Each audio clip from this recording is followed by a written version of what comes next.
With 22 million UK users, LinkedIn offers a fabulous opportunity to find your ideal clients and to stay ahead of your competition. But what do these future clients currently find when they visit your profile?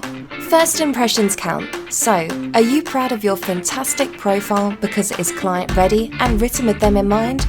Or do you look at it and wonder how you could do better because you are not generating leads?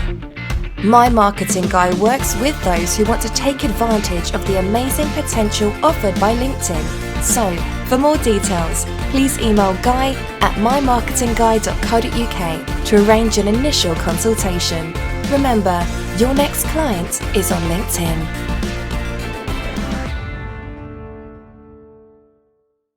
You're listening to Go Fish, exclusively on the Pod Station.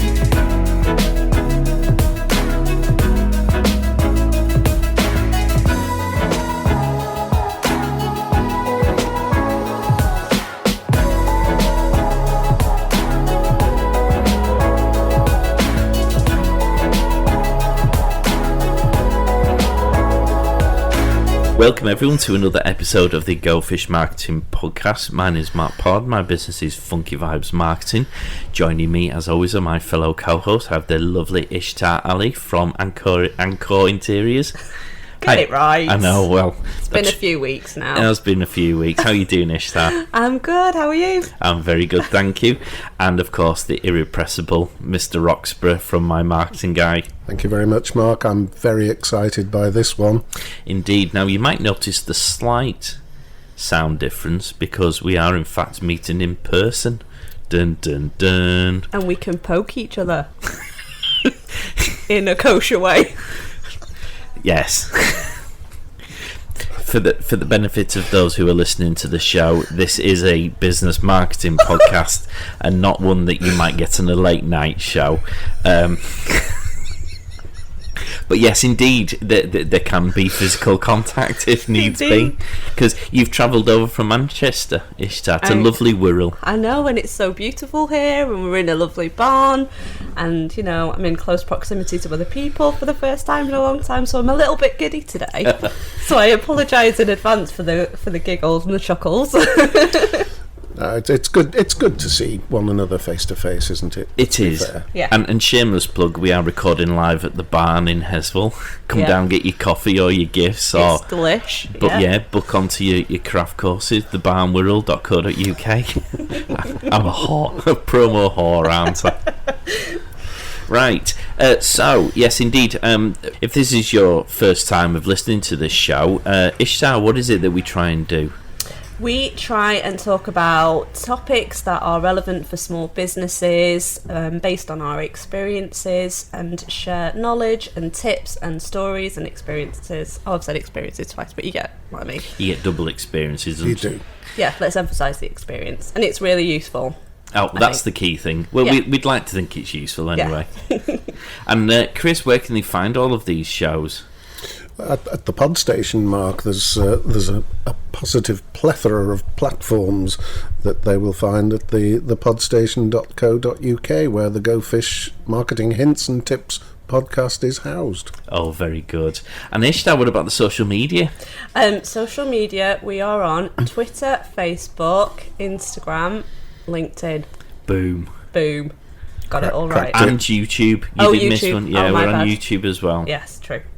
So go check us out. Please.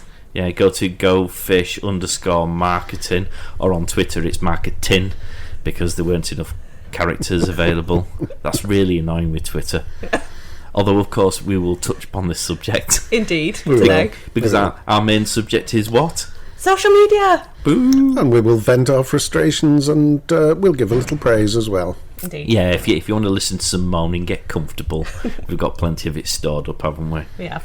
Right, what we'd like to do is choose a news tip a recent news tip that might be of use or of interest to you.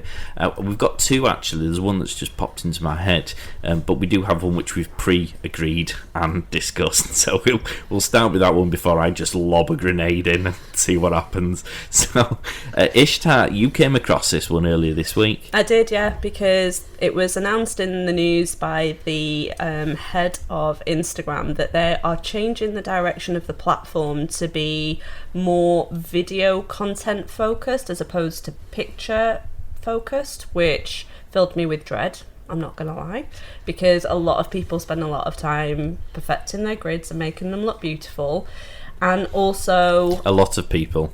yeah Go on. yeah a lot of people. I'm pointing at Ishtar here, and me, as I have done it, although my inclinations to do it has waned somewhat. Yeah, so he wants to basically make it compete with TikTok, which, is that a good idea? I don't know. What do you guys think? It's a good idea, Chris. Not from my point of view. I think I think Instagram is Instagram and has its own USPs. Why they want to drive it in the direction of TikTok is frankly beyond me. But I haven't read the article in detail. He must have a reason. Well, they already have these features already on Instagram, don't they? So I don't really understand what it is. I don't know whether they're trying to reward people who put more video content on there as opposed to moving it away from sort of the video options that they have at the minute. It's just a bit of a... Because they've got the Reels, which they introduced recently to initially kind of compete with TikTok, and they've had IGTV for a long period of time. But what the article said, which I think was in the Independent, it said that they want to use the platform for entertainment purposes. Yeah, the reasons for these changes on all social media platforms, I find, cynically, are normally monetary ones. We will find out what the impact is when the changes are made, I'm sure. It's just frustrating, I think. Well, for many. I like Instagram because it feels like a calm lake, Yeah. doesn't it? Yeah. You can just gently scroll through lots of pretty pictures and Exactly. just generally digest it. But the Instagram stories and the TV stuff feels a bit more, certainly the stories feel a bit more Twitter-esque, which is like not a calm lake. It's more like being in a war zone with bombs exploding chaos, all over the isn't it? show, and it's just absolute chaos. And how much effort does it actually take to make a video as a business owner versus a picture content? I mean, I spend hours doing picture content, so God help me with video. Ditto. I'm not looking forward to that at all. There's only so many pictures you can take of you in your own little office. Indeed. Here's a picture of my pencil. Yeah. Here's a picture of my... Especially if you hate your face like me and you do. A lot of people hate my face as well. It's not just me. I'm saying nothing. Your face is pretty, Chris. Oh, thank you, Ishtar. The other news This is story... yours. I'll give over you two. The other news story I wanted to mention, now on the day of recording, this is the day that England are playing in the semi-final of the European Championship, or rather going to lose in the semi-final of the European Championship. Wash your mouth out. Or win. Editors appropriate. I will edit accordingly. No, I insist you don't. I'm pessimistic. I think we're going to lose because we always do. I know, I've had too many experiences where it's been bad. But the reason why I mention it is because we've had some interesting marketing quandaries during this European competition itself. We had the Coca-Cola. Well, we had Ronaldo single-handedly wiping off most of the value of Coca-Cola by That was hilarious. removing it from in front of him. And saying drink water. Which, I mean, absolutely. Yeah. When there's more obviously, if Coca-Cola would like to be a sponsor of the show, feel free to do so. But Just don't listen for the next few seconds. there is an awful lot of sugar in there, so There is. if you're trying to promote it for kid purposes, you kind of get where Ronaldo's coming from. Yeah. You then had the beer, Yeah. which was in front of Paul Pogba, who, yeah. being an active Muslim, Yep. doesn't drink alcohol, and therefore he didn't want his face splattered right in front of that. Yeah. Then you had UEFA rather embarrassingly having to come out going, you're not allowed to move the bottles, thinking, okay. And then you had the LGBTQ, and I can't remember the rest of the letters, but you had that issue with the German stadium wanting to be lit up, and then you had the games they were in, where Azerbaijan, was it? Georgia, wasn't it? Oh no. No, well, there was games in Hungary where they're not particularly LGBTQ friendly, so that was an issue. And then they had another one in Azerbaijan where, again, it's sort of against the rules, and so UEFA had to ask the sponsors to remove their rainbow created adverts that they've been using at other games because they weren't compliant with the local laws. So there's been some huge marketing faux pas, I think, on behalf of UEFA, and some very interesting debates that have been generated by what is otherwise known as a shit show on a gargantuan level. Indeed. And I don't know whether you particularly have any thoughts on that as such, but I mean, it hasn't cast UEFA in a particularly good light, and it does show the huge benefit or the huge influence that branding and marketing and advertising can have, where these sorts of major decisions can be made just based solely on a commercial level. Well, Ronaldo and Pogba went up in my estimation because I didn't really like them as individuals. I don't know them as individuals. I don't like their public personas. But they went up in my estimation when they moved those bottles, cans, call them what you will. Yeah. Yeah, I mean, a biggest question for me is why would Coca-Cola sponsor football, which is all about healthy, being healthy and being fit and all this kind of it's stuff. like cigarette companies used to do Formula 1, didn't they? Yeah. They were like, that's a sport, but smoke and die of cancer. Yeah, exactly. So I'm like, how much does what you're sponsoring matter as part of like your marketing strategy, I guess? Because I agree with you, Chris. I think it was a good thing that they did that. And I agree with why they did it as well. People are looking at this more and more, aren't they? In the past, it's just been Coca-Cola prepared to spend zillions to sponsor a tournament, whether that's the Open or whether it's the World Cup, the Euros, whatever. They're always there, the Olympics. But now people are looking a little bit further and saying, is this consistent with, is the brand consistent with the sport? It's not. There's a lot more public scrutiny, I guess, isn't there? And that goes for smaller businesses as well. Social media allows for that kind of greater public scrutiny. So the businesses who change their adverts to exhibit the rainbow adverts probably got a lot of good, positive feedback, and UEFA got a substantially less positive feedback when they were asking them to remove it, and so that was a great brand thing. By the same token, like you say, if you're putting your brand in the wrong place, almost to be opportunistic, so Coca-Cola's there because they know loads of kids watching the football and therefore they can sell sweet sugary drinks because their heroes are sitting behind a bottle with their brand on it. Brand awareness. Boom. Yep. Boom. Boom, boom, boom. Right, shall we move on to our topic for today? Indeed. So, today we were going to... Yes, Christopher. Tool. Yes, you are.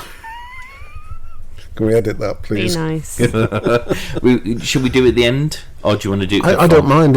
Were you planning on doing it at the end? What are we doing now? No, we can do it at the end. Now, in a mix-up of our normal agenda, we're going to do the tooltip first because Chris has an excellent one that he'd like to share with us. And actually, in fairness, and I'm joking aside, there is a relevance to it because it does touch upon a couple of things we'll probably cover in our topic. I think it's highly relevant, Mark, and it's been well thought out by me.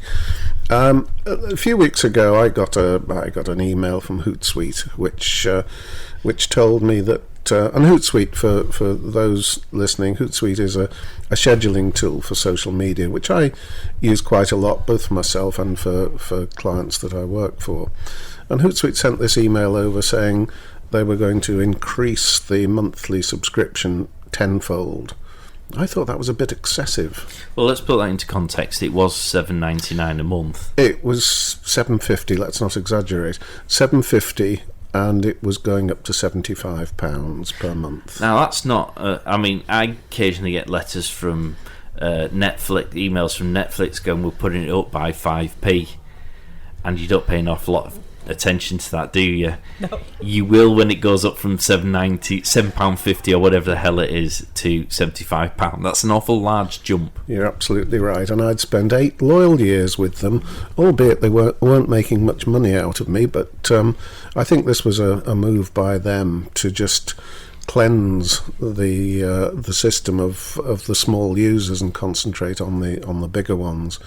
But after that, I had to do some research because I wasn't prepared to pay that sort of money.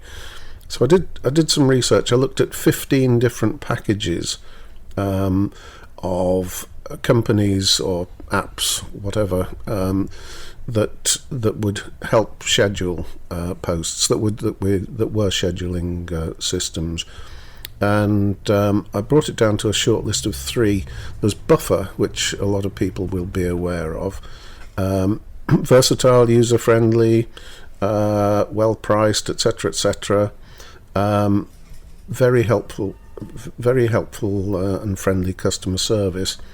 I looked at Sendable, which again was reasonably priced. There was no free option for those that need a free option. And I looked at Publer, and I went for Publer because Publer is super versatile, user-friendly, which is absolutely essential where I'm concerned. I need the next step to slap me in the face. I don't need to go looking for it. And it was extremely well priced, and they had a super customer service department who walked you through every step of the way and answered any questions and so on in a way that I never ever experienced with Hootsuite in 8 years. So I would recommend Publer as a scheduling tool for your social media. There's a free version, and there are some reasonably priced paid for versions as well. So that's my tool tip for the day. Have you used a scheduler? Yes, I got onto Hootsuite because Chris had recommended it about 1.5 years ago, and had then stopped using it when Chris told me that they're putting the price up. Sometimes I'm a little bit cheap. You see, you can make that joke on most occasions, can't you? But a rise from £7 to £75 is kind of one where the joke is lost because you go, well, no, not really. To be fair, yeah. Mark, if it had even been doubled, I would have lived with that. Yeah. But 10 times, And sorry. I presume they weren't giving you any extra features or tools or anything for this huge price rise. No. So you were getting the same product but for a gazillion times more expensive. Oh yes, sign me up. Cray. So I moved on to Canva. Well, I moved on to Canva Planner because I prepare a lot of work on Canva. Now, I should interrupt you there, Ishtar. If Canva would like to be a sponsor, because Ishtar's probably just about to do you a really good service. Yes. Then just get in touch. I promote Canva quite a lot. It's a wonderful tool. I'm open to commission. I use Canva a lot for the interior design stuff that I do and the marketing stuff, and then it's got a content planner on there. However, it is slightly annoying because if you want to post the same picture on multiple channels, it's a bit of a nightmare to do. It takes probably 5 or 10 more minutes to do, which sometimes you don't have time to do. Yeah. No. I've tried a couple over the years. Start with TweetDeck, that drove me insane. Went on to Hootsuite. That was good, but the problem, well, it was good when I started, but the problem was they started reducing the features as all the platforms became more savvy about wanting you to just use theirs or use theirs directly. The access they were giving to these publishing platforms was less and less, and then you'd get really annoying little nuances. So LinkedIn, if you used Hootsuite, it would always resize your image, so you'd have everything right, and then when you go on LinkedIn had reshaped it, and it was crying out loud. Yeah. So I actually jibbed off using those publishing apps. I figured it was easier doing it properly. Is it though?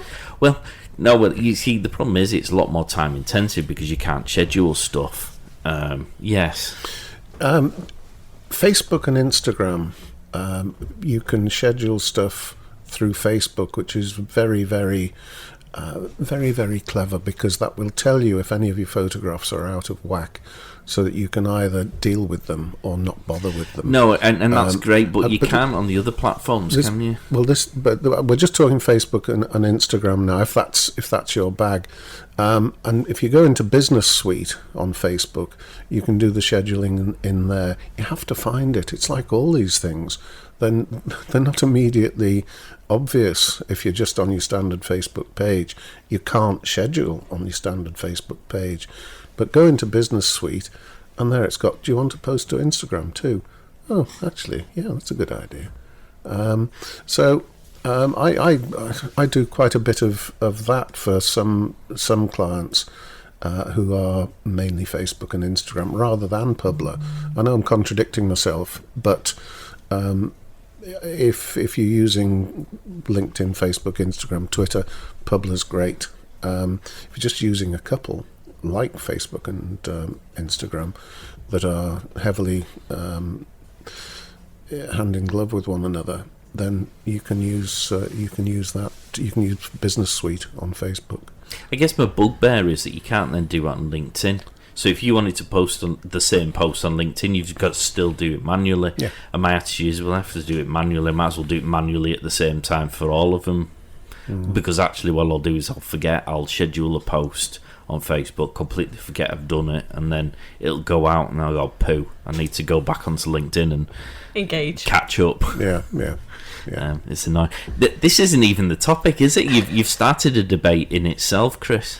I know. I'm conscious that this has taken up probably more time than we allocated. Hey, it's our show. We can choose how much time we spend to do whatever we want. That. Hell yeah. Revolution.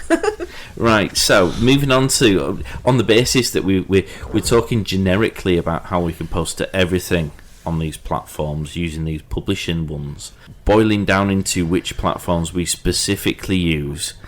I suppose we should start with which are our faves, which are the ones we use most, and why. Shall we start with Ishtar? Sure. My fave is, at the moment, Instagram. Drum roll, please. Oh no, you've just told us. It's alright, Spoiler can I alert. Yeah. Okay, so do you want to tell us your favourite? Oh wait. We can't even do a drum roll because... So it's Instagram. It is Instagram, just Why? because it's so pretty. I'm not gonna lie. And it's very visual, and I'm a visual person. And I think it's just easy to find inspiration on there for me, so I do prefer that. But I am also on Facebook and LinkedIn. Facebook, because I think I'll get business from it for the interiors business. I certainly got it for Renovate. And LinkedIn, because I attended Chris's training when I started my business, and he taught me the importance of LinkedIn, and so I've been on LinkedIn ever since. It's not compulsory, Ishtar, honestly. You wouldn't be the only person in the world not to listen to Chris. Which is your fave? Well, obviously LinkedIn. I just love its versatility, its ability to be your sales assistant 24/7 and not go off sick or complain about the temperature in the room and so on and so forth. Arrive late, leave early. It's there all the time. So, as a business-to-business platform, there's nothing better. Now that's quite interesting what you have both said. I suppose, is there a difference therefore between the platform that you like and the platform you actually might get work from? Because Ishtar, you gave an example there where you like Instagram because it's very visual and it's very inspirational, but actually you've sort of implied that you might get more work from Facebook and LinkedIn, and whereas you've gone in, Chris, and you've been I get work from LinkedIn, and I love the versatility that allows me to try and do that. So how do you decide which one you put preference to? Do you naturally get drawn to the one you like as opposed to the one you should be using? This is the big question, isn't it, for us to determine today? Like, how do you choose which social media platform to be on, and do you actually know how much time it takes to invest in each bloody platform? Because it's a nightmare. Say what you think, Ishtar. Absolutely. If somebody had told me it takes like 4 straight days to do 30 days of content, I'd be like, oh Lord, probably hire somebody. That's a lot, isn't it? Yeah. I think we need to have a chat. I'm surrounded by marketers. And one in particular who does social media. Indeed. Plug. My marketing guy with 2 G's in the middle.co.uk. That's the one. The brain processes nearly 10,000 visual and oral cues per minute. As first impressions stick, make the customer see your business in the right way. Funky Vibes can ensure your vibes attract the right tribe with their marketing expertise, graphic design, bespoke websites, and social media packages. For more information or a no-commitment initial consultation, simply email your tribe at funkyvibe.co.uk. Do you try and cover all platforms, therefore, just so that you can try and get work, but still get to play with the one you actually like? The thing is, because I love Instagram and Facebook are related, it's not a big deal for me to love and post on Instagram and then just replicate the content onto Facebook.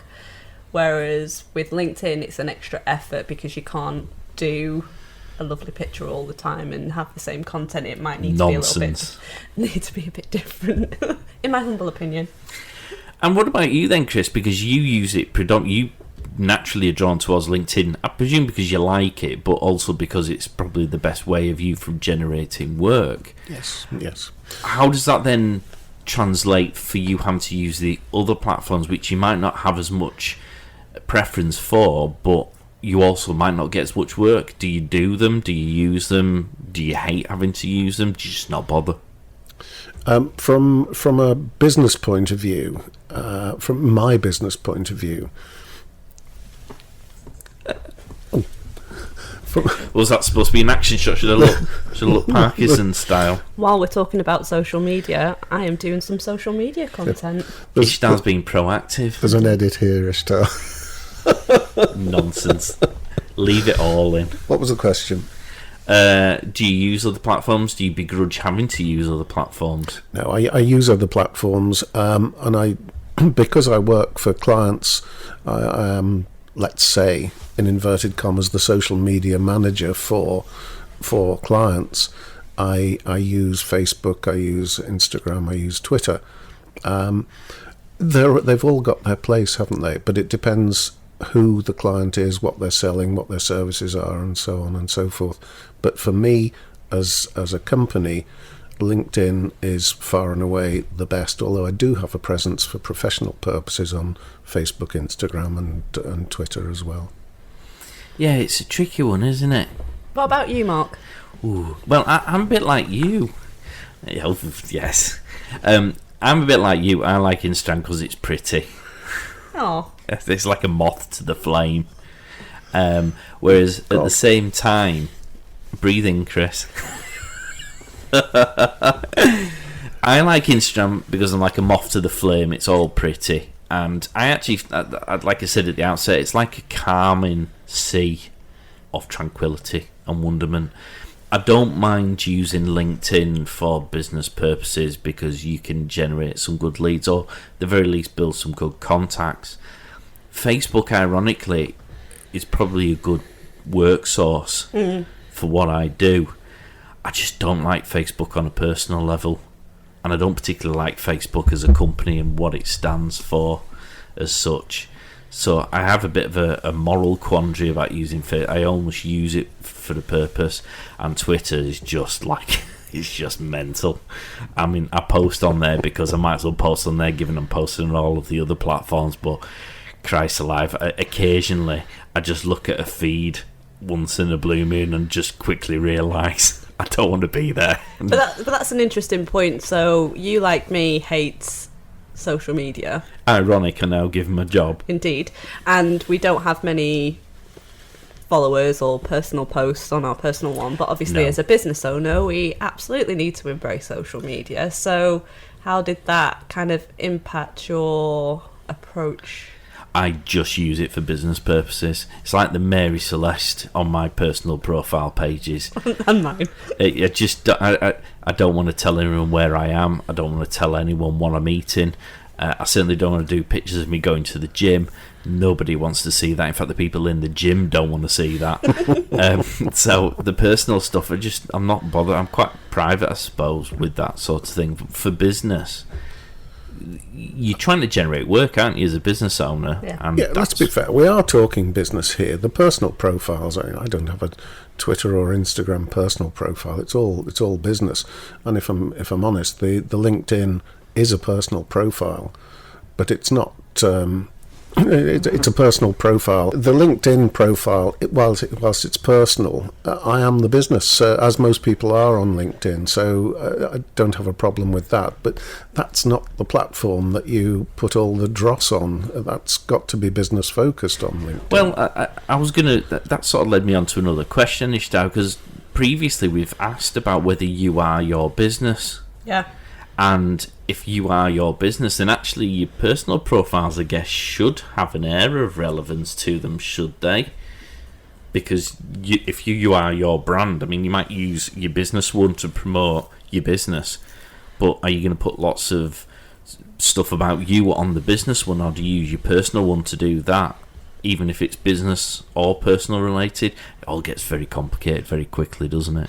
Well, on Facebook, you shouldn't... business contacts shouldn't be allowed to get through to your personal profile. Yeah, I always find it a bit weird when I get a request to be a friend with, Oh God, yes, with a business contact on Facebook. So, Chris showing his true colours there, people. no, it's true though, isn't it? I mean, why would somebody that you've met once at a networking do? Why would you accept them as a personal friend on your friends are friends, not. And I see these personal profiles with 5,000 friends. Well, nobody's got 5,000 friends. Now stick to the 14 that think I've got. Chris has just rounded up there. Is that like I was going to say, is that like the how many people have you slept with question from American Pie, where it's a bloke, you double it and then add 30, and that's the answer you give. How many friends have you got? 14 means he's got one. Yeah, you're right. Yes, it's the wife. God bless her, and she deserves a knighthood as well. Long suffering. Okay. How do you decide then, on the basis that people will have a preference for the platform they use, how will they know whether or not it's the right platform that they should be using to actually maximise the opportunities for them as a business? My experience when I set up the Renovate business was it was geographically focused to South Manchester. So I knew that by being a part of local community groups, they're always asking for builders on there. And so for me, it was a no-brainer that therefore I would use Facebook to target my advertising in those groups. And whenever somebody asks for a builder, hey, Ancora Renovate is ready. Ancora Interiors, probably a little bit different. And I've gone more for the fact that people look to Instagram for inspiration for their homes. And so that's why my presence on there has been kind of a requirement. Will I get business from there?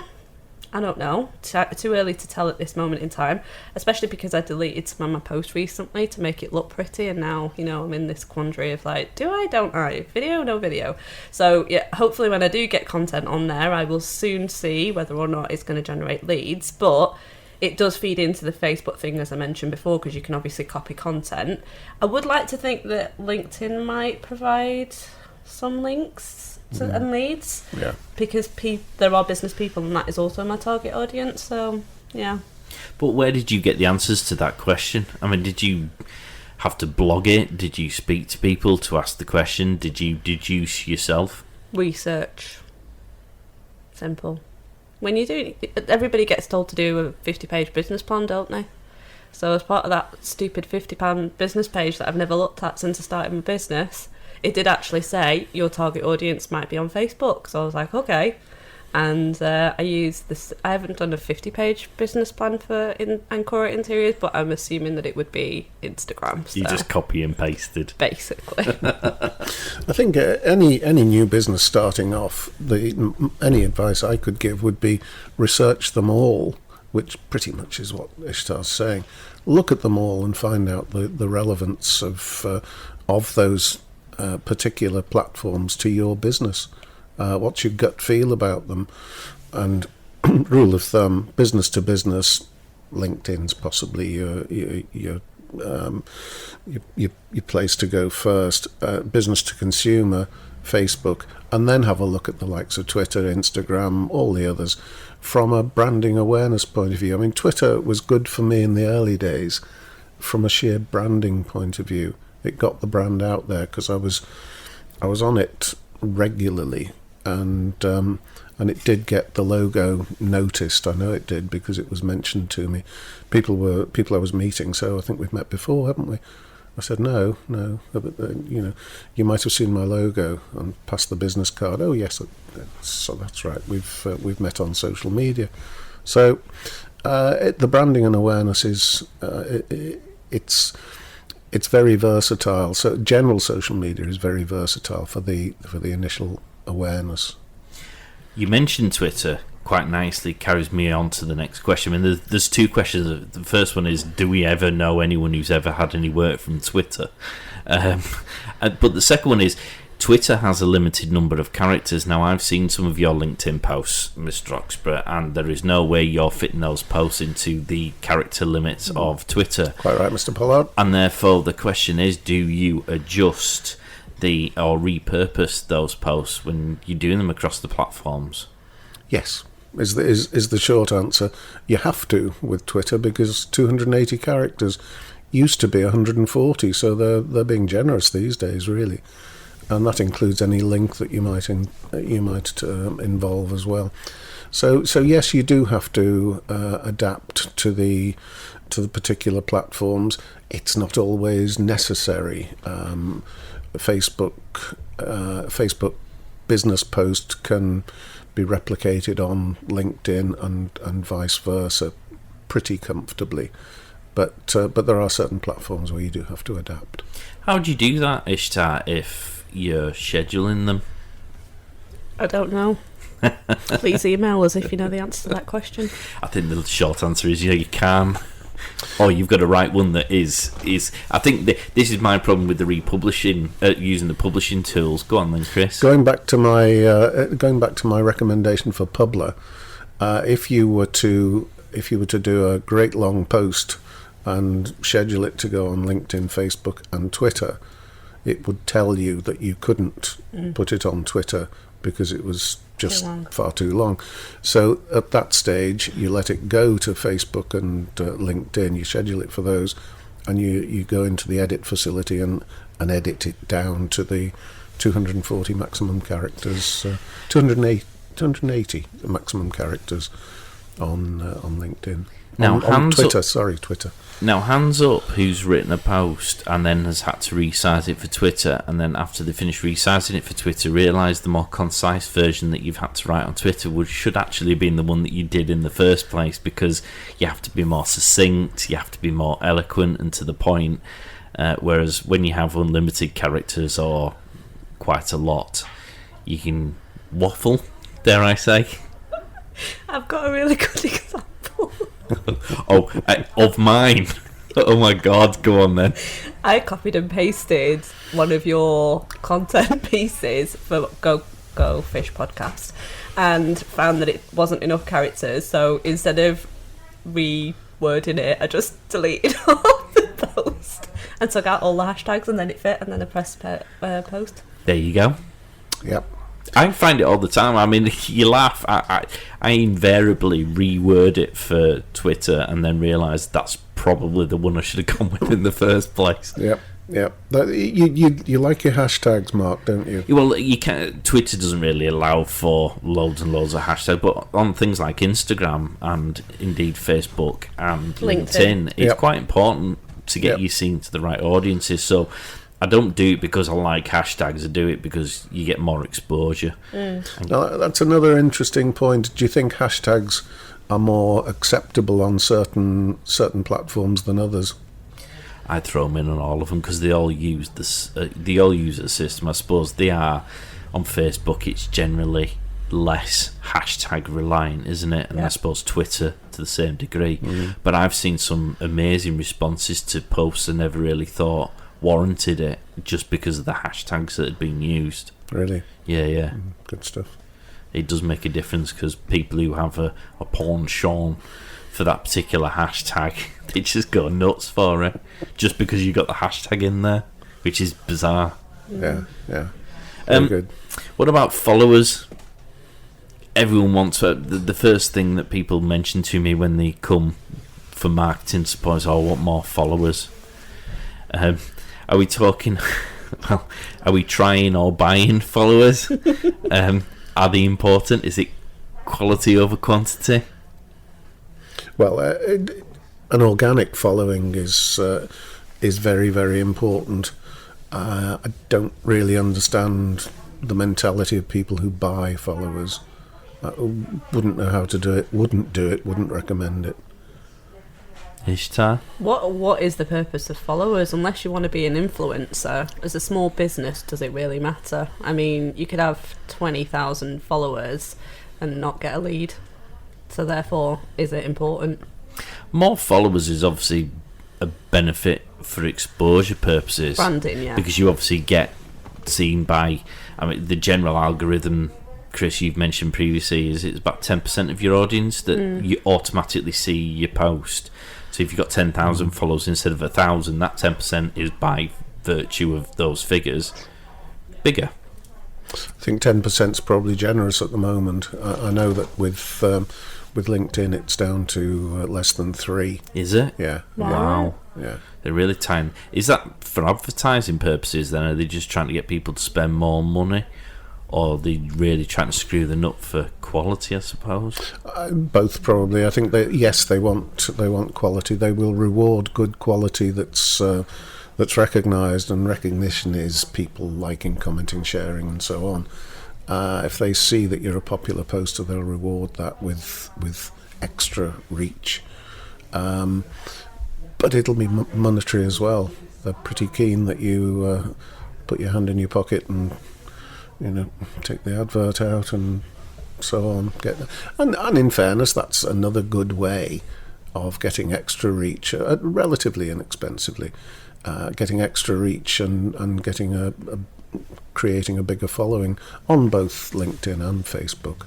Now, I showed you some examples off air of some pages of some pages who could be perceived as having bought followers, and we did that because their followers were in the tens of thousands, but the likes for their posts were sort of 20, 30 and in some instances it was even less than that. Yeah.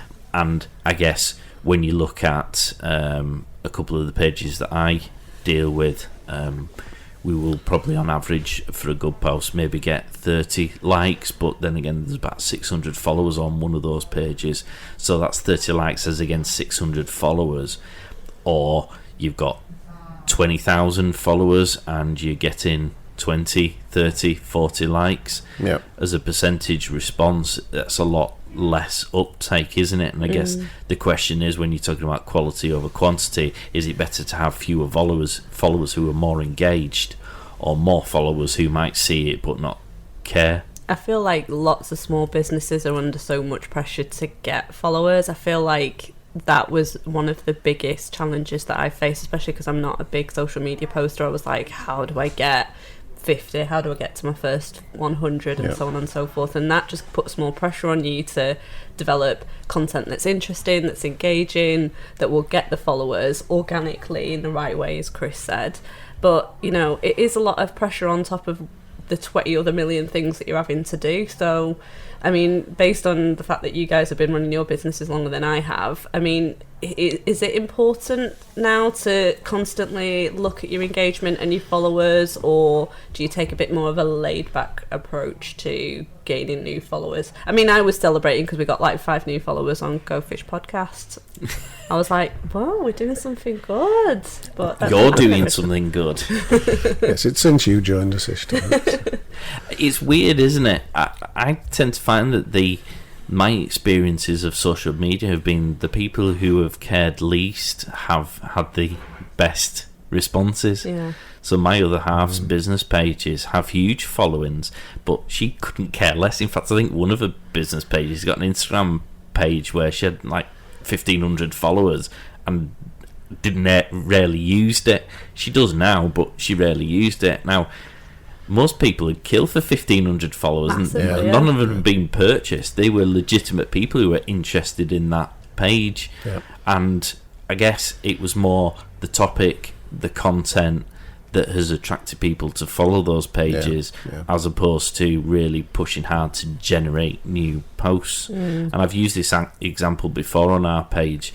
Ironically, it was my other half again who did a tax disc post from the law firm, and that just went viral. And we went from about 100 page likes to about 4,000 overnight. I mean, it was a ridiculous response just after this one post. And again, it wasn't there wasn't any thought or planning behind it. It just went nuts. So basically, you're recommending that we just chill?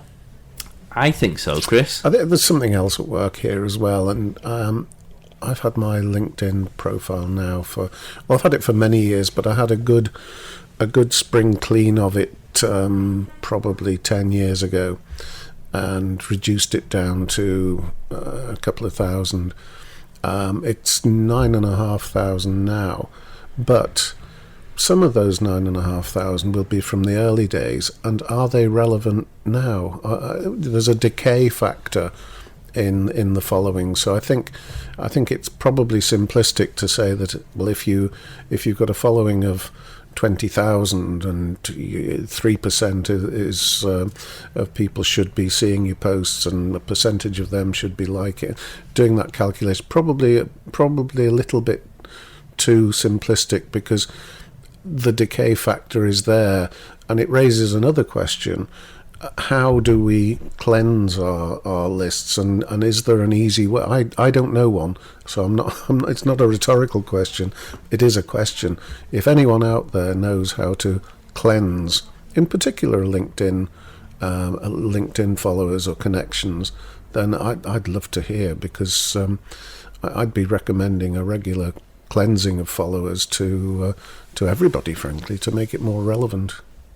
It's I suppose being genuine on social media counts for a lot, doesn't it? So in terms of going back to the followers figure, and I suppose this is similar to what you just mentioned there, Chris, if I am following pages of businesses who have a direct relevance, who might have an interest, and I'm commenting on their posts in a genuine and a constructive and a proactive way, they will naturally be drawn to engage and therefore follow my pages and like my posts, and then you might get work from it. Whereas opposed if I just go on to, I don't know, small businesses Wirral's page and just go and follow every bugger in that list, spam, follow, you're not going to get that same response, are you? No.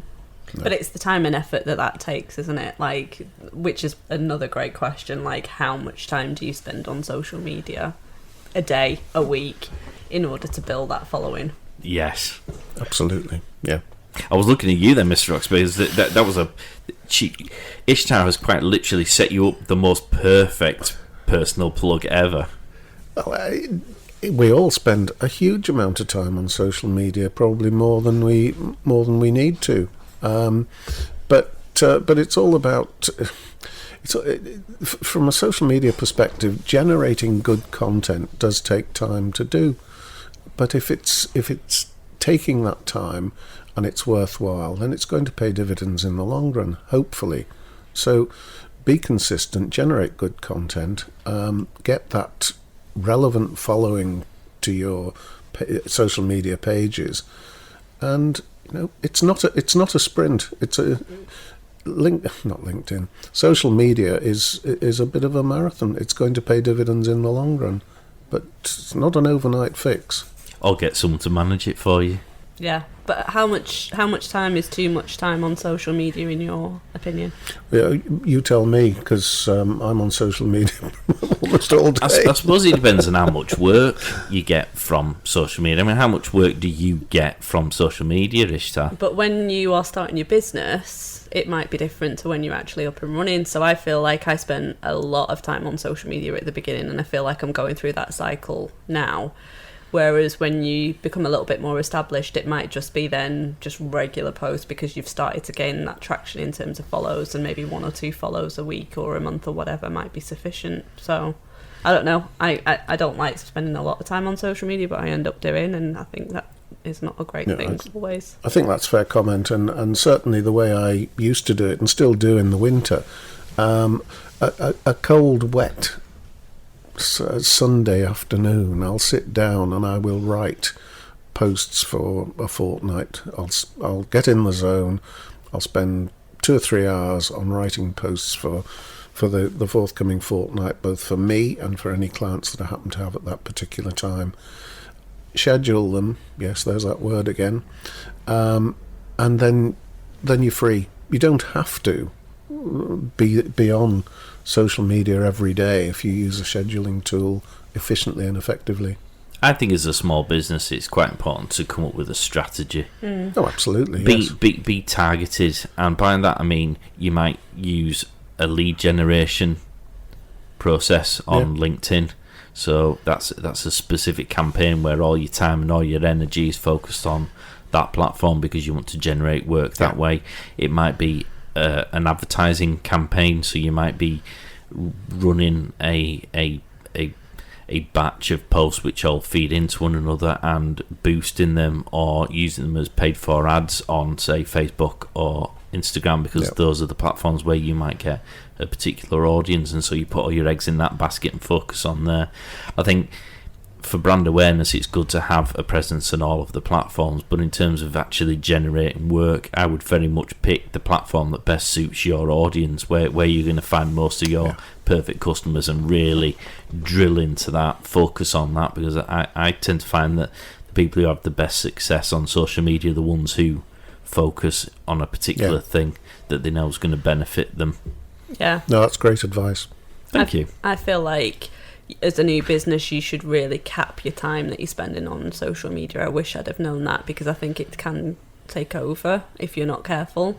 So like Chris is saying, dedicate a specific day of the week that you're just then preparing all of your posts for the week or the month or whatever it may be, and then like max an hour or 2 a day just to engage with new accounts and stuff like that. But don't let it ruin your life, because you sometimes can end up doing more social media than actual work. Yeah. That's quite right. And the most time-consuming aspect of social media is coming up with the content in the first place. Being on social media for 20 minutes, half an hour a day is not a great hardship. I find anyway. Well, I suppose it depends on how much work you get. I know some people who spend a lot more time on social media than that each day, but then they get more work from it to justify spending that time, whereas for me it's more a case of exhibiting what you do. It's almost like a portfolio tool to raise brand awareness than it necessarily is to get work. I probably get work from exhibiting what I do. Exactly. So I wouldn't want to spend as much time doing it, but I don't know, horses for courses, I guess. Indeed. Of course it is, yes, we're all different. Are there any other elements of this topic? Because you could go on forever, I suppose, on this topic, and it's like I a feel as rabbit though hole. we have had. Can I just mention a really cool app that I think might be useful to anybody using Instagram? Oh yes, indeed, and certainly based on the news. Yes. So the Mojo Instagram editor, download it. It is a fabulous tool that enables you to do really cool video content for Instagram. And actually, you can use it for more than Instagram, to be fair, because they've got different formats. So you can do the stories, you can do the posts, but also you can do squares and rectangles and whatever. And it's got really good templates on there. I think I've paid around £29 for the year for that app. That's pretty good. And I love it. I have been dabbling in it a little bit, so if you want to check out our stories, you'll see some. Well, I'll put some stories on the day of the release of this, so you can see how cool it is. But yeah, defo, like, go on there and have a look, because it has been a lifesaver in terms of having just really cool looking content that's video. There are loads of apps out there, aren't there, that allow shortcuts for generating good stuff and making it look professional, even if you're DIYing it, so to speak. So definitely go on the App Store and search for these ones. Yep. We'll put a link in the show notes. Yeah, I just feel like it's really annoying that they don't have the desktop version of stuff like this, because faffing around on your phone is not always... Oh, I couldn't agree more. Yeah. In fact, it's so frustrating. It is really annoying. Yeah. But hey-ho, it's still a great app. Yes, well promoted and then put down and then promoted again. If you want to sponsor the show, Mojo Instagram editor, please get in contact. Go fish at thepodstation.co.uk. We'll take your money as much as Coca-Cola. Boom. Right, guys. I think that's good. I think we're going to put a LinkedIn poll, aren't we, on this? Yeah. We had that down as being the thing. I don't know what the polls are going to be, but there'll be a poll on LinkedIn if you go on our personal pages and just vote on it. It'll probably be something related to this topic, one assumes. Yes, that would be helpful. Yeah. You can also follow us on the social media pages as normal. Give us a review on the show if you found it useful. Share it, like it. It helps other people see it, so they might find it useful too. If people want to get in touch with you, we haven't done this for a while. No. If people want to get in touch with you, Ishtar, how can they do that? hello@encorainteriors.com. Boom. Mr. Roxburgh, you know what I'm waiting for. I do. Guy at mymarketingguy.co.uk. There are 2 G's in the middle of My Marketing Guy. Now, can I just cut across you there? I'm glad you say that. I always make fun of him because he does this, but I actually sent you an email and didn't put 2 G's in the middle, and he went to somebody else who came back and go, it's not him. Yeah, there's always one plonker that does it, isn't there? Or alternatively, you can contact me through my LinkedIn page. Just Google, go into LinkedIn, put Chris Roxburgh in the search engine, and I will pop up. Indeed, or funkyvibes.co.uk for me. We're on all of the platforms, just Funky Vibes with 3 instead of an E, because some bugger had stolen that on one of the platforms and my OCD wouldn't allow it to be different on the different platforms. Or go to Mark Pollard-OCD Lunatic on LinkedIn. You'll find me there. 2 L's in the middle. Yeah, 2 L's in the middle of Pollard. Not in the middle of Lunatic, there's just 1 L for that. Right, well, thank you very much for listening, guys. We hope you've enjoyed. Ishtar, Chris, thank you very much for your help, as always. Thank you, Mark. Thanking you. And we'll catch you next time, guys. Bye now. Bye for now. Bye. Get social at go_fish marketing on Instagram, Facebook, and Twitter.